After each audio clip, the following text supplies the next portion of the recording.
요한복음 8장 31절부터 36절까지 있는 말씀입니다. 요한복음 8장 31절에서 36절까지 우리 화면을 보시거나 성경을 찾으셔서 같이 합독하겠습니다. 그러므로 예수께서 자기를 믿은 유대인들에게 이르시되 너희가 내 말에 거하면 참으로 내 제자가 되고 진리를 알지니 진리가 너희를 자유롭게 하리라. 그들이 대답하되 우리가 아브라함의 자손이라 남의 종이 된 적이 없거늘 어찌하여 우리가 자유롭게 되리라 하느냐. 예수께서 대답하시되 진실로 진실로 너희에게 이르노니 죄를 범하는 자마다 죄의 종이라. 종은 영원히 집에 거하지 못하되 아들은 영원히 거하나니 그러므로 아들이 너희를 자유롭게 하면 너희가 참으로 자유로우리라. 아멘.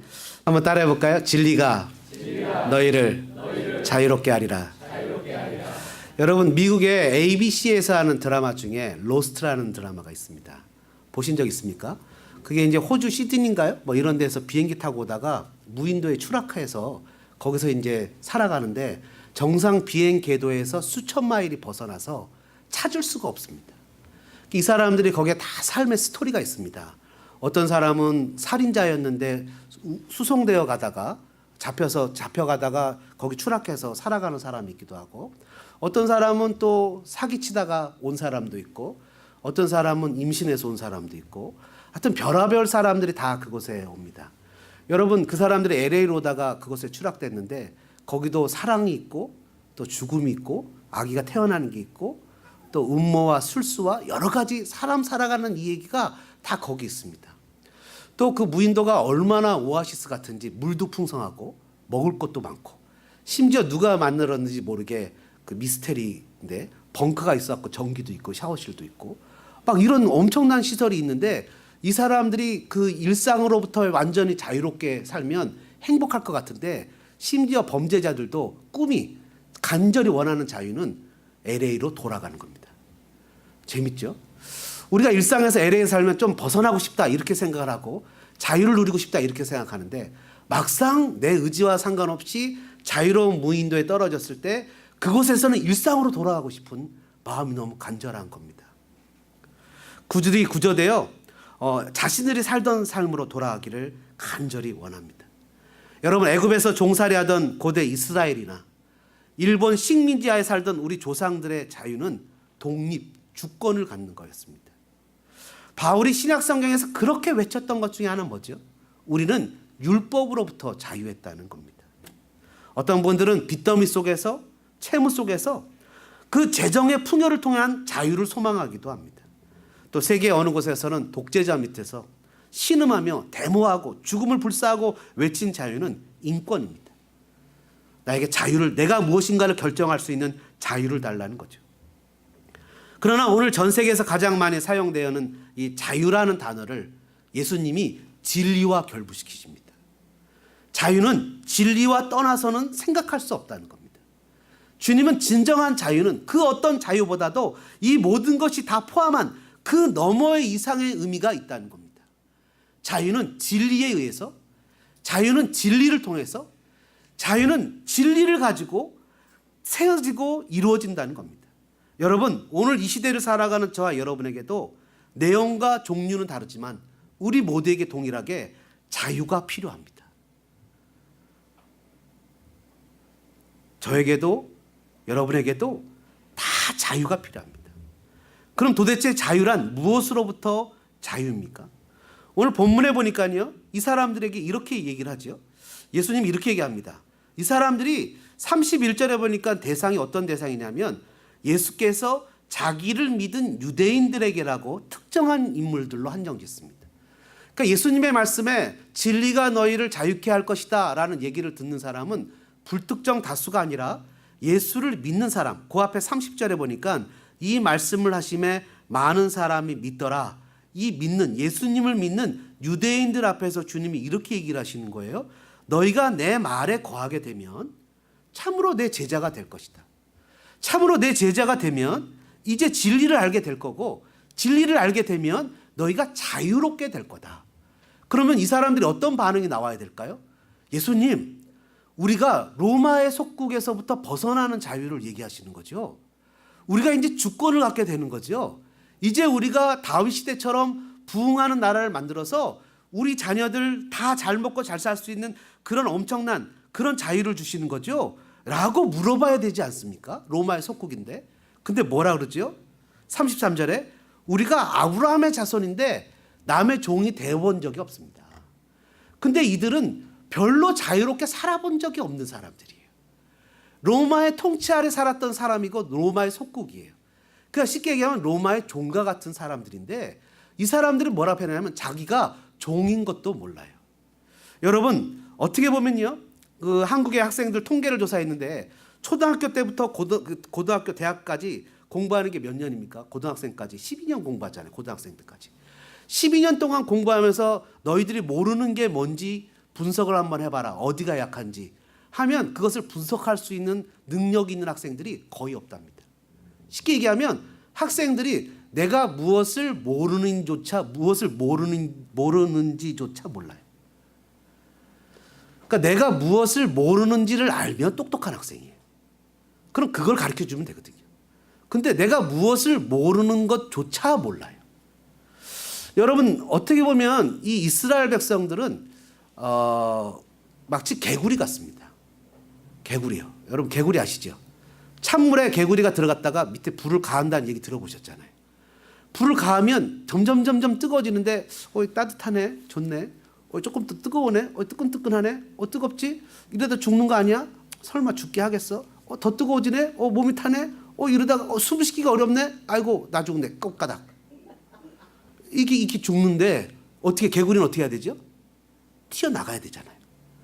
근데 이 유대인들은 자기들이 무엇으로부터 자유해야 되는지조차 몰라요. 막상 오늘 이 시대에 살아가는 저와 여러분도 무엇으로부터 자유해야 되는지조차 몰라요. 이게 실은 오늘날 우리에게 갖고 있는 가장 큰 문제점 중에 하나입니다. 이 사람들이 뭐라고 표현해요? 우리는 아브라함의 자손입니다. 남의 종이 되어본 적이 없습니다. 우리에게 자유라니요. 우리는 그런 자유 별로 필요 없습니다. 주님은 직설적으로 얘기하시죠. 뭐죠? 죄로부터 자유가 필요하다. 죄를 짓는 사람은 다 죄의 종이다. 내가 무슨 상관없든 죄로부터 죄를 지으면 죄의 종살, 죄를 범하는 자마다 죄의 종이라고 하십니다. 한번 따라해 볼까요? 진리가 너희를 자유롭게 하리라. 모든 인류가 죄의 종입니다. 여러분 우리는 인식하지 못하지만 모든 사람은 죄의 종입니다. 오늘 요한복음 우리가 읽지는 않았지만 앞에 내용을 보면요, 우리가 잘 아는 간음하는 현장 중에 잡혀온 여인의 얘기가 기록됩니다. 이 여인은요, 음행 중에 잡혔다 이렇게 표현합니다. 음행 중에 잡혀왔다는 것은 정말 쉽지 않은 겁니다. 그죠? 여러분 세상에 우리는 경험해봤지 않지만 음행을 대놓고 하는 사람이 어디 있겠습니까? 가장 은밀한 곳에서 하는 게 음행이죠. 근데 음행 중에 잡혀왔는데 이 신명기 22장에 보면 음행 중에 잡혀온 사람은 죽이라 이렇게 모세가 기록하고 있습니다. 돌로 쳐 죽이라고 기록한 것은 없어요. 근데 이 사람들이 이 여자를 잡아서 끌고 왔습니다. 근데 8장 6절에 보니까 이런 것은 고발한 조건을 얻기 위한 것이다 이렇게 표현합니다. 다시 얘기하면 이 여인을 예수님을 고소하는 조건을 사용하기 위해서 이 여인의 죄 짓는 것을 어떻게 이용했다 이렇게 볼 수 있는 거죠. 그리고 원래 음행은 혼자 합니까? 같이 하죠. 근데 남자는 없잖아요. 남자는 없는데 여자만 끌고 왔단 말이죠. 그래서 이 여자를 끌고 와서 예수님 앞에 고발할 조건을 얻으려고 합니다. 그러면서 예수님 앞에 세웁니다. 예수님 있고 여인이 있고 군중들이 있어요. 군중들 손에는 뭐가 있죠? 돌이 있습니다. 예수님의 말이 떨어지면 발로 돌로 쳐서 이 여인을 죽이려고 합니다. 보통 돌로 쳐서 죽이는 건요, 하나님을 모욕했을 때, 신성 모독이나 부모를 거역했을 때 외에는 잘 사용하지 않는 것 같아요. 근데 이 여인을 돌로 쳐서 죽이려고 끌고 왔거든요. 그러면서 예수님한테 물어봅니다. 모세의 율법에 의하면 이런 사람은 돌로 쳐서 죽이라고 했는데 어떻게 할까요? 여러분 예수님이 돌로 쳐서 죽여라 하면 평상시에 예수님께서 나는 세리와 창기와 죄인을 부르러 왔다 라고 하신 예수님의 사랑의 말에 명성에 큰 그 해가 되잖아요. 또 예수님이 만약에 돌로 쳐서 죽이라고 하면 이 당시에 로마의 속국이었기 때문에 로마의 실정법을 범하는 게 아닙니까? 예수님에게는 이 당시 로마 유대인들에게는 사형권이 별로 없었어요. 그러니까 로마가 생각하기 이거 이놈 봐라 하면서 예수님을 잡을 수 있는 계기를 주어지게 되겠죠.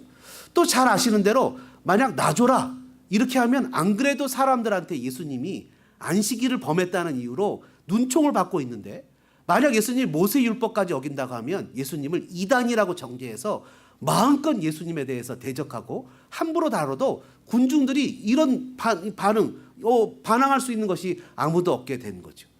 일촉즉발의 위기 상황에서 예수님이 택하신 대답은 뭐죠? 먼저 땅을 쓰셨어요. 땅에 손으로 글씨를 쓰셨어요. 어떤 분들은 이 글씨 쓴 거에 대해서 이렇게 얘기를 합니다. 아마 예수님이 그 사람들의 이름을 하나씩 쓰면서 넌 어저께 사과 훔쳐 먹었지, 넌 어저께 옆집 수박 서리에 먹었지, 뭐 이런 걸 쓰셨다고 주장하시는 분이 있어요. 또 어떤 분들은 이 예수님의 손가락이 하나님의 손가락이 아니냐, 그러니까 모세에게 주신 십계명 돌판에 쓰셨던 것처럼 아마 십계명을 썼을 거다라고 얘기를 하는데, 정답은 뭐죠? 모른다는 겁니다. 예수님이 다만 한 가지 추측할 수 있어요. 예수님이 글자는 아셨구나, 이건 알 수 있어도 예수님이 뭘 쓰셨다는 것은 아무도 모르는 거죠.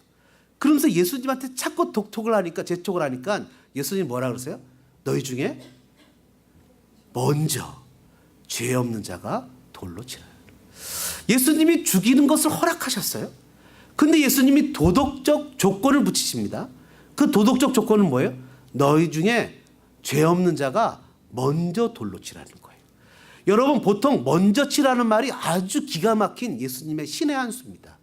왜냐하면요, 누군가가 하나님을 모독하거나 잘못된 죄를 저질렀을 때 맨 처음 돌을 치는 사람은 그것을 현장에서 목격한 사람이에요. 증인이죠, 증인. 위트니스. 그것을 본 사람만이 돌로 칠 수 있어요. 그러면 이 사람들은 예수님을 고소하려고 끌고 왔던 대부분 그 여자가 음행했는지 안 했는지 모르는 사람들일 수가 있어요. 고소할 조건을 갖고 왔던 사람들이기 때문에 예수님 앞에서 예수님이 너희들이 그 현장을 본 사람이 먼저 쳐라 라고 그들의 주님은 양심을 다시 일으키신 거죠. 그들의 도덕적 양심을 일으키신 거죠.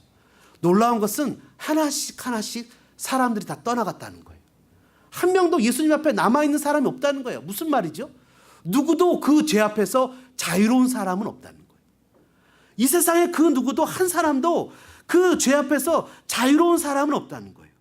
여러분, 타당한 조건들 앞에서만 허락하신 그 예수님의 징계에 놀라운 것은 모였던 사람들이 하나씩 다 사라지고 예수님과 여자 단 둘만 남았는데 그 여자도 죄인이. 이 세상에서 죄에 대해서 자유로운 사람은 하나도 없어요. 죄는 도덕적이든 윤리적이든 또 그것이 영적이든 상관없이 죄의 원래 본질은 그것이 하나님을 대적한다는 겁니다. 죄는 사람과의 관계를 넘어 죄는 하나님을 대적하는 거예요. 그러니까 왜 성경에 부모를 거역하는 자를 돌로 쳐서 죽이라고 그랬어요? 그것은 부모에게 거역하는 자는 하나님과 관계가 있기 때문이에요. 왜 옆에 것을 훔치지 말라고 그랬어요? 옆에 것을 훔치면 이웃하고만 관계가 돼야지 왜 하나님과의 관계가 되죠?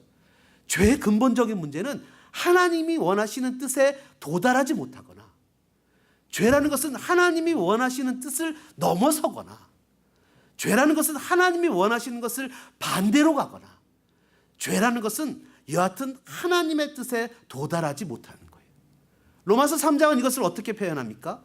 모든 사람이 죄를 범하였음에 하나님의 영광에 이르지 못했다. short, 부족했다. glory of God, 하나님의 영광에 short of the glory of God. 모든 사람이 죄를 지어서 하나님의 뜻에 도달하지 못했다. 하나님의 영광에 이르지 못했다. 육체도 생각도 영혼도 그 어느 것 하나도 우리는 하나님 앞에 나아갈 수 있는, 하나님께 도달할 수 있을 만한 그 거리가 하나도 없어요. 왜요? 우리는 다 죄인이기 때문에 그 죄가 하나님의 영광에 이르지 못하기 때문이에요. 우리가 죄를 져서 죄인이 아니라 우리가 죄인이기 때문에, 죄의 성향이 있기 때문에 죄를 따라가고 죄를 짓게 되고 죄를 좋아하게 된다는 거예요. 여러분, 맨 처음에 사람들이 죄를 질 때는 마약을 하거나 어떤 그런 것을 할 때는 자기의 고통과 자기의 아픔과 자기의 상처나 어떤 이런 죄의 영향력으로 인한 그런 상처들을 씻기 위해서 또 다른 죄를 끌고 와요. 그래서 그 죄를 끌고 와서 내가 그 죄를 컨트롤할 수 있을 것 같이 생각하지만 그 죄가 결국 나를 컨트롤해요. 그래서 그 죄된 습관적인 일들을 반복하지 않고는 견딜 수 없도록 죄가 나를 드라이브해요.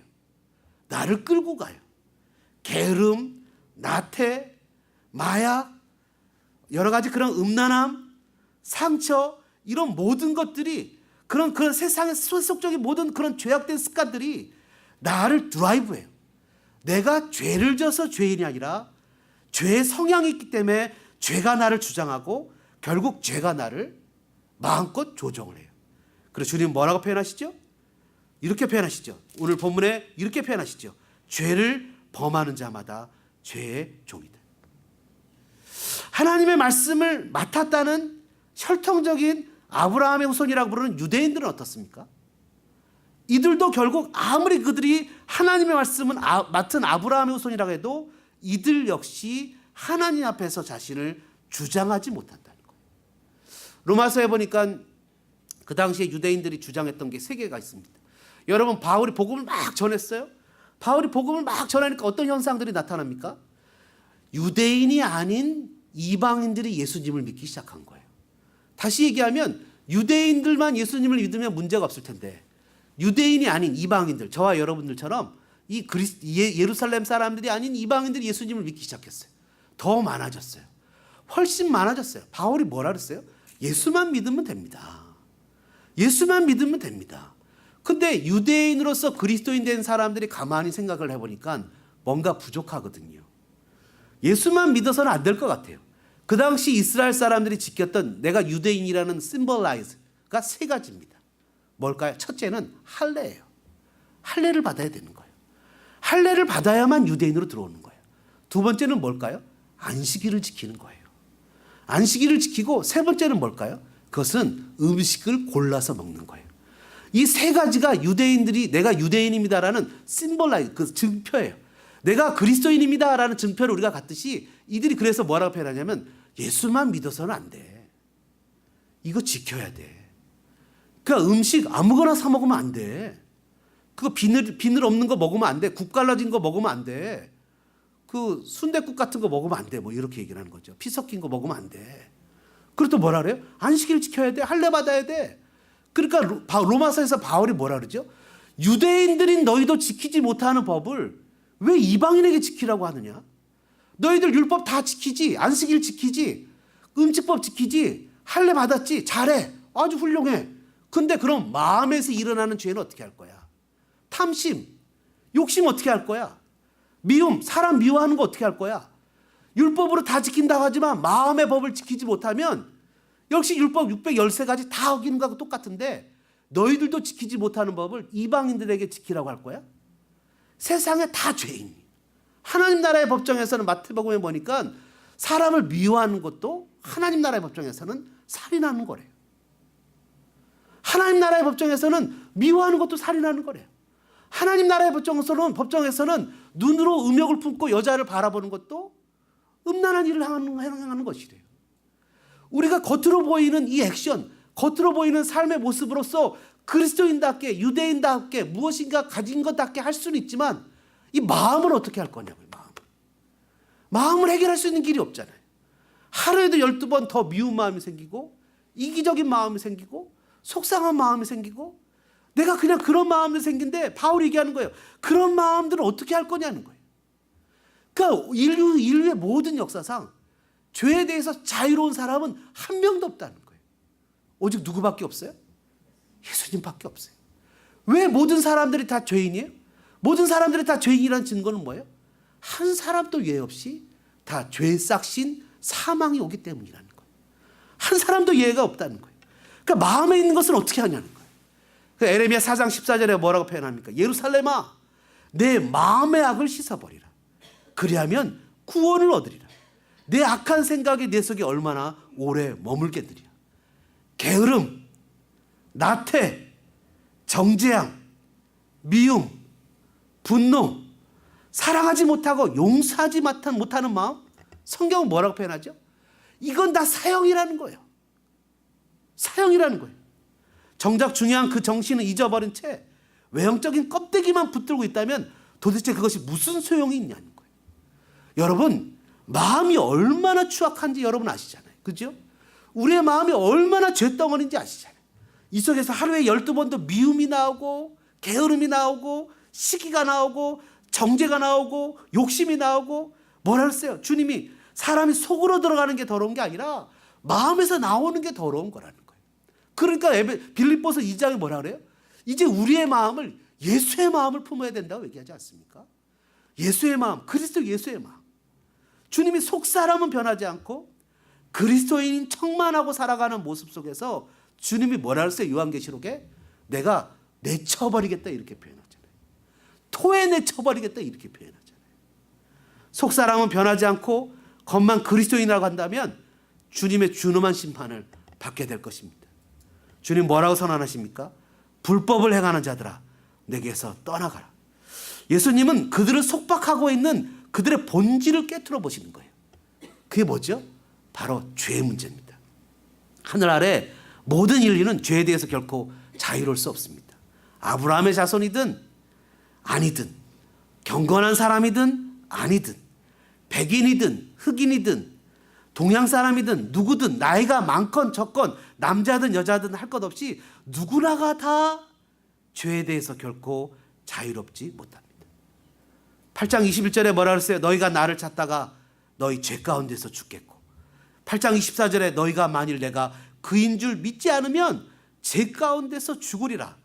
오늘 34절에 본문에 진실로 진실로 너희에게 이르노니 죄를 범하는 자마다 죄의 종이라. 여러분, 온 인류는 한 번도 never 한 번도 죄를 벗어난 생활을 해본 적이 없어요. 온 인류는 한 번도 죄를 벗어나서 생각해 본 적이 없어요. 저와 여러분들 똑같이 태어날 때부터 태생 자체가 죄인이었기 때문에 죄로부터 해결되어지는 방법을 얻지 않고는 죄를 떠나서 생각해 본 적이 없어요. 우리가 성경을 통독하죠. 우리가 읽는 이 성경책이 통독 성경인데 통독 성경이 주는 유익이 뭔지 아십니까? 우리가 짧은 구절을 묵상할 때는요. 무엇으로 묵상하죠? 내 생각으로 묵상을 해요. 통독은요. 스토리를 주기 때문에 스토리가 나를 읽어요. 내 생각으로 성경을 읽는 것이 아니라 통독은 성경을 많이 읽는 것은 성경이 나를 읽어요. 여러분 왜 우리가 어린아이들한테 성경 리딩 리더를 세우고 시간을 내서 아이들을 양육하고 그 아이들 우리 중학교 고등학교 아이들을 성경 리딩 리더로 세워서 몽족 아이들에게 성경 리딩을 시키려고 그러고 우리 주일학교 아이들에게 리딩을 시키려고 그러고 우리도 성경을 리딩하려고 하는 이유가 뭔지 아십니까? 사람은 죄성이 있기 때문에 누구나가 다 자기 위주로 밖에 생각하지 못해요. 너무너무 철저하게 우리는 다 자기 위주입니다. 우리는 무엇으로부터 자유해야 됩니까? 죄로부터 자유해야 됩니다. 죄에서의 자유, 종살이에서의 자유, 율법에서의 자유, 죽음에서의 자유, 빛에서의 자유, 독재에서의 자유, 이 모든 것을 포함한 그 이상의 의미에서 우리는 어느 때보다 죄의 죄책과 죄의 오염으로부터 죽음으로부터 자유가 필요합니다. 여러분, 저와 여러분이 죄로부터 자유하시기를 주님의 이름으로 축원합니다. 두 번째, 그럼 우리가 어떻게 자유롭게 할까요? 한번 따라해 볼까요? 예수님이 자유롭게 하십니다. 한번 더 해보죠. 예수님이 자유롭게 하십니다. 35절과 36절의 말씀에 보니까요. 종은 영원히 집에 거하지 못한대요. 종은 왜 영원히 집에 거하지 못하죠? 여러분, 종이요 왜 집에 거하지 못하는지 아십니까? 여러분, 종이 열심히 일을 했어요. 열심히 일을 해서 병이 들었어요. 야, 종아, 네가 너무 열심히 일해서 병이 들었구나.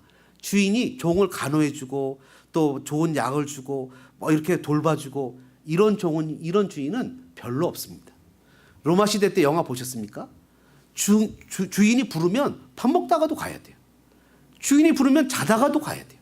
주인이 가서 쟤 때리고 와. 그럼 자기보다 약해도 가서 만든 안에 있어도 때리고 와야 돼요. 주인이 마음에 안 들면 팔아버릴 수 있는 게 종이에요. 종은 그 집에 머물 수 있는 개런티라는 게 전혀 없어요.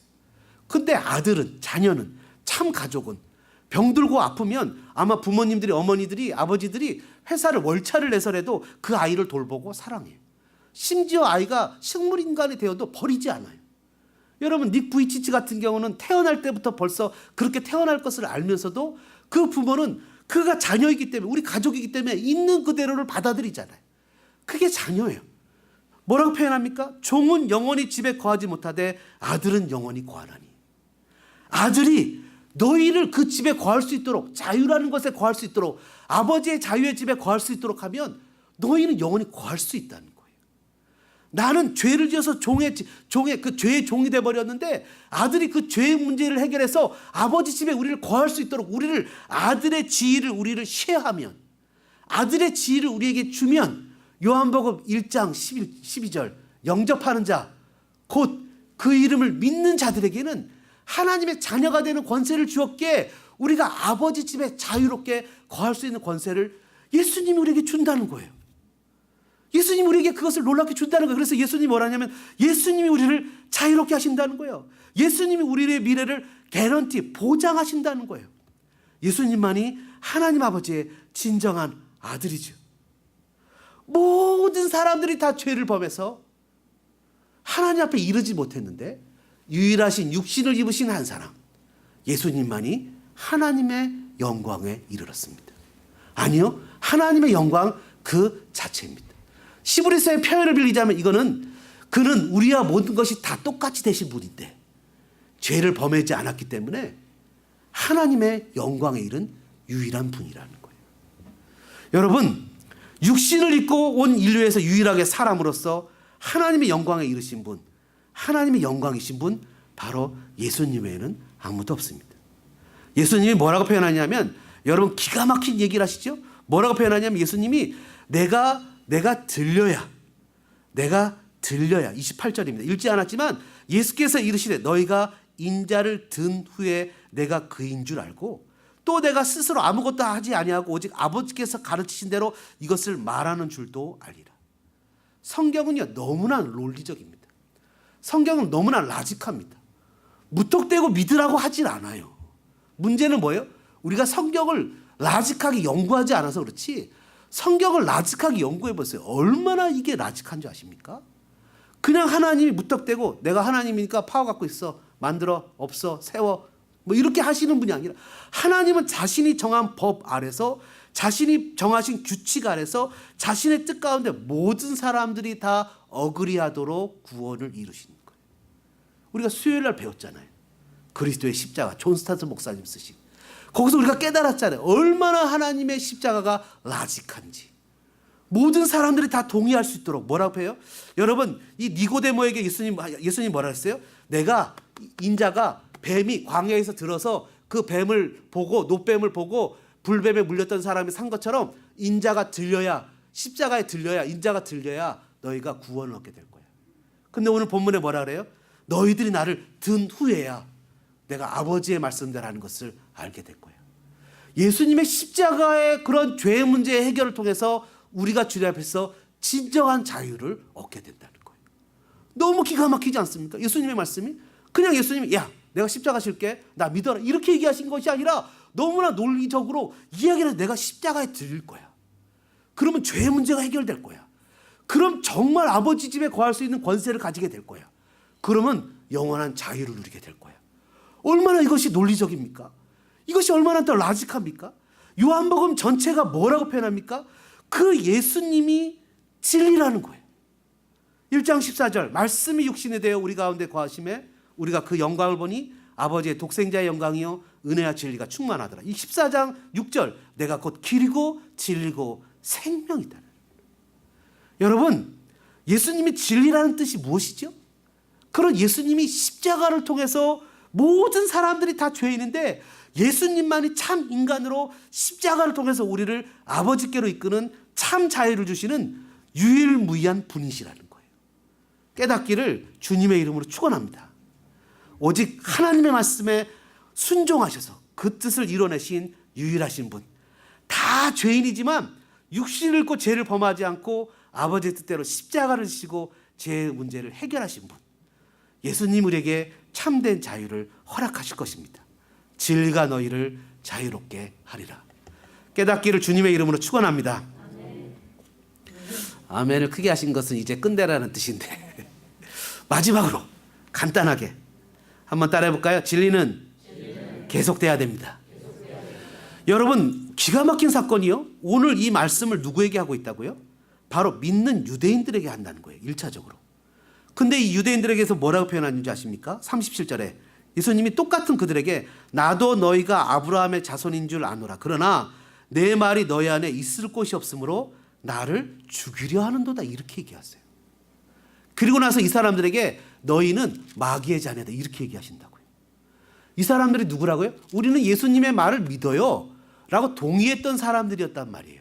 근데 예수님이 이 사람들과 대화하는 사이에 이 사람들이 어떻게 되죠? 예수님을 죽이는 사람들로 바뀌어요. 여러분, 이것이 오늘날 우리에게 주는 의미가 무엇입니까? 주님이 이렇게 얘기를 하세요. 내 말에 거하면, 예수님이 말씀하신 것에 거하면, 말에 거한다는 건 뭐예요? 내 말에 거하면 참 내 제자가 되고, 참 내 제자가 되면 진리를 알게 되고, 진리를 알게 되면 자유를 얻게 될 거야. 이건 뭐죠? 한 번에 끝난다는 거예요? 아니요, 이것은 프로세스의 과정을 얘기하는 거죠. 주님을 믿는 것에 과정이 있다는 거예요. 내가 예수로, 은혜로 예수를 주를 알게 되었지만 주님의 말에 거하는 제자가 되는 과정이 필요하고, 제자가 된 후에는 그 주님의 말씀을 통해서 주님을 알고, 그 주님을 알게 되면 자유롭게 되는 과정들이 필요하다는 거예요. 예수님을 잠시나마 믿었던 사람들이 예수님의 말씀을 따르기를 거부합니다. 왜 그럴까요? 그들의 마음에 예수님의 말씀이 머물 공간이 없어요. You have no room for my word. 야고보서 2장 17절은 이렇게 얘기하죠. 믿음은 행함이 있어야 된다는 거예요. 내가 믿노라 하고 행하지 않으면 거울을 보고 금방 내 얼굴을 잊어버린 사람하고 똑같다는 거예요. 예수님, 내가 예수님 믿는데요? 라고 하면 삶이 바뀌어야 된다는 거예요. 예수님, 내가 예수님 믿는데요? 하면 그 사람의 믿음의 모습이 나타나야 된다는 거예요. 사도 바울이 고린도서에 보면 뭐라고 써 있어요? 내가 너희들에게 가서 볼 건데 내가 너희들의 말을 보는 게 아니라 너희들의 능력을 볼 거야. 능력은 뭐죠? 액션이에요. 예수를 믿는 사람들의 액션이에요. 정말 내가 예수님답게 살아가는 삶의 모습이에요. 여러분, 존 파이퍼 목사님입니까? 그분이 그렇게 얘기했다고 그래요. 존 스타트인가요? 그분이 그렇게 얘기를 했다고 그래요. 뭐라고 얘기를 했냐면, 그리스도인들이 되는데 내가 전도를 하는데 서티피케이트 주는 게 너무 이상하다. 내가 예수를 믿고 전도를 하는데 훈련을 받는데 단계가 있다는 것이 너무 이상하다. 예수를 믿는다는 것은 예수를 닮아간다는 건데, 예수를 배워간다는 건데, 예수를 알아간다는 건데, 예수를 알아가고 배워가면서 예수님답게 이 땅에 살아가는 건데, 그것이 무슨 증명서와 단계가 학교 졸업하는 것과 똑같이 여기는 게 성경적이지 않다. 신약 성경에 한 구절도 그렇게 써 있는 데가 없다. 그렇게 책에 쓰셨더라고요. 한 구절도 없다. 예수를 믿는 건 예수를 닮아가는 거고 예수님처럼 살아가는 거죠. 그래서 여러분, 디모데후서 3장에 보면 말세에 고난의 때가 오는데, 그 고난은 뭐냐면 자기를 사랑하고 부모를 거역하고 원통하며 용서하지 않으며 이런 모든 때가 오는데 왜 그러냐? 나를 사랑하는 걸 부인하고 남을 사랑하려니 너무 힘드니까 고통이 오는 거예요. 너무 저 사람이 미운데 그 사람을 용서해주고 사랑하려니 너무 힘드니까 삶에 고통이 오는 거예요. 예수님처럼 참고 이기고 어떻게든지 타락하지 않고 신앙으로 살려니 그 마음에 고통이 오는 거예요. 믿음을 지키려니 월급이 더 적은 데를 가야 되고, 믿음을 지키려니, 신앙을 지키려니 사람들이 뭐라 그래도 참고 그리스도의 이름으로 사랑해야 되고. 그래서 참 자유는 뭐죠? 참 자유는 그냥 내 마음대로 살아가는 것이 참 자유가 아니라 하나님의 뜻 가운데 순종하는 게 참 자유예요. 자유라는 건, 그래서 죄에 대해서 그전에는 죄가, 야 이거 해, 그럼 내가 거절하지 못하고 했어요. 죄가 너 이거 시켜, 이거 해, 그럼 하지 못해, 어쩔 수 없이 했어요. 근데 참 자유는 뭐냐면 이제 죄를 거절할 수 있는 힘이 생긴 거예요. 죄를 어게인스트 하는 거예요. 그래서 여러분, 마음속에서 욱 올라오는 거 있죠? 그게 죄성입니다. 욱 올라오는 건 아직도 죄를 십자가에서 못 박지 못한 거예요. 그래서 예수를 믿는 사람들의 가장 큰 특징인 믿음 이꼴 순종이라고 표현하는 거예요. 누가 그랬어요? 예수님이 그랬어요. 예수님은 아들이시라도 고난을 통해서 순종을 배웠어요. 예수님도 막 화를 내고 싶었지만 하나님의 뜻 가운데 참느라고 고난이 있었어요. 우리도 똑같잖아요. 우리들 여러분 마음대로 여기 계시는 분들 다 그러시진 않지만 저는 옛날에 요즘에도 가끔 그러지만 성질대로 못 살아갖고 참는 고난이 있어요. 와, 이 얘기를 해주고 그냥 막 성질대로 다 하고 싶은데 참아야 돼요. 그게 죄거든요. 그게 죄성이에요. 내 속은 순간 시원할지 모르지만 그 사람 죽이는 거거든요. 주님 뭐죠? 나 죽고 너 사는 게 신앙이잖아요. 그래서 우리가 순종하며 따라가는 거잖아요. 오늘날 죄의 증상들이 얼마나 많습니까? 고통하는 때가 이른다 그러죠. 로마서 7장에 바울이 뭐라 그래요? 야, 내가 가만히 자꾸 선을 행하려고 하는데 끊임없이 내 속에서 죄가 나인 척하고 자꾸 나를 죄짓게 한다. 마음은 하나님의 뜻을 살고 싶은데 몸은 죄된 습관들이 있다. 자꾸 죄를 짓게 한다. 그래서 뭐라 그래요? 그리스도 예수 안에 있는 자는 결코 정죄함이 없다. 예수님을 따라서 예수님을 배우고 예수님과 함께 예수님의 마음으로 살아가는 것을 신앙생활이다 이렇게 표현하는 거예요. 그래서 우리는 날마다 세상의 악과 싸워야 되는 존재예요. 그냥 넋놓고 걸어가는 사람들이 아니에요. 그냥 하나님 죄송해요. 제가 일주일 동안 살다 보니까 제가 뜻하지 않게 이런 죄도 짓고 저런 죄도 짓고 다 죄 짓고 왔어요. 하나님 어떻게 해요? 용서해 주세요. 더 이상 그렇게 살면 안 되는 존재예요. 하나님 죄와 싸웠어요. 어쩔 수 없이 좀 넘어졌지만 다시 일어났어요. 주님 나 잘했죠. 주님 나 복 주시고 칭찬하실 거고 나 다시 격려하실 거죠. 이렇게 살아가는 게 신앙이에요. 초대교회 성도들은 그랬어요. 주일날 이 사람이 왜 안 오지? 이 사람이 남의 집에서 종살이 했는데 딴 데 팔려갔나? 죽었나? 와, 오면 감격스러워갖고 살아왔군요. 당신이 살아서 왔군요 하면서 그 사람들은요, 그 당시에 그 사람들은 제가 요즘에 우리 식구들한테 폭력적인 영화도 보지 말자 이렇게 얘기를 하는 게 그 당시에 검투사 글래디에이터 경주를 보면 세례를 안 줬어요. 왜요? 상대방을 죽여야 내가 살잖아요. 근데 그리스도인들은 상대방을 살리기 위해서 내가 죽어야 되는 게 그리스도인이잖아요. 우리의 가치관은 그런 가치관하고 다르잖아요. 속상하고 힘들어도 내가 참아야 되잖아요. 주님이 요한복음 8장 12절에 뭐라 그랬어요? 나는 세상의 빛이니 나를 따르는 자는 어둠에 다니지 아니하고 생명의 빛을 얻으리라. 참 자유는 내 마음대로 눕고 자고 게으르고 먹고 마음대로 살아가는 게 아니에요. 경제생활도 내 마음대로 하는 게 아니에요. 주일도 시간도 내 마음대로 보내는 게 아니에요. 참 자유는 뭐냐면 주님의 말씀에 순종하는 거예요.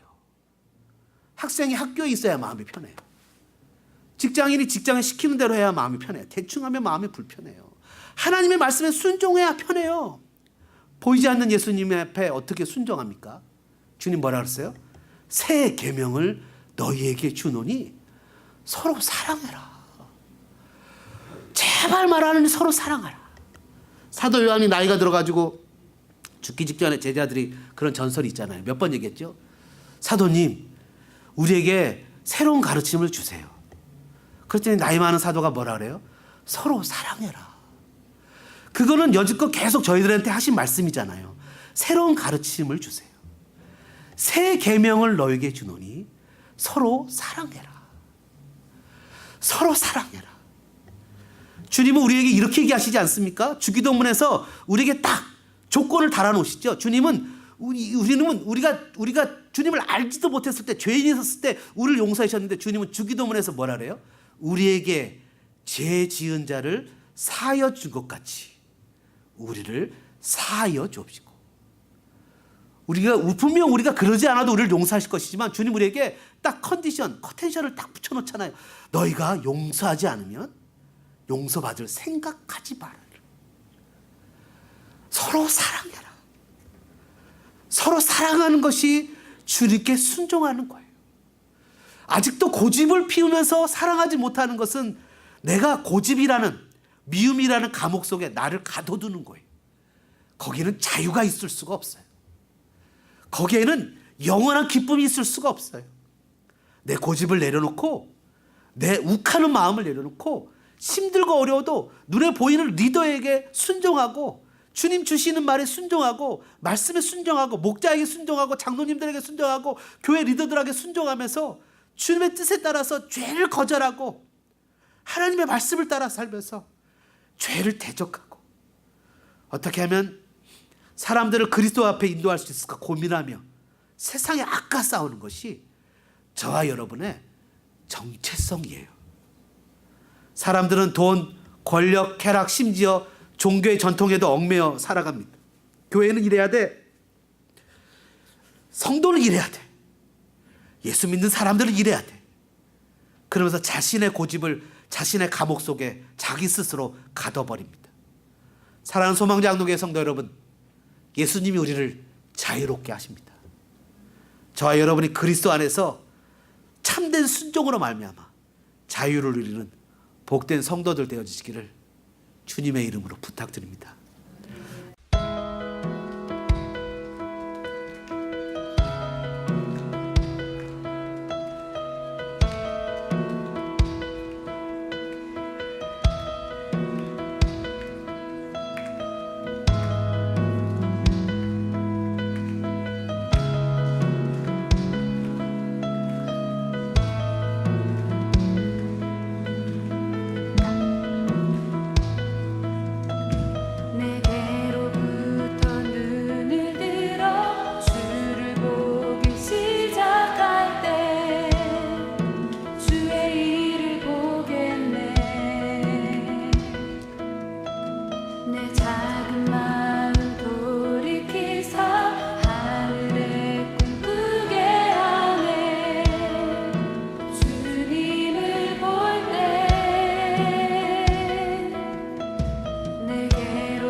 시켜 모든 두려움 사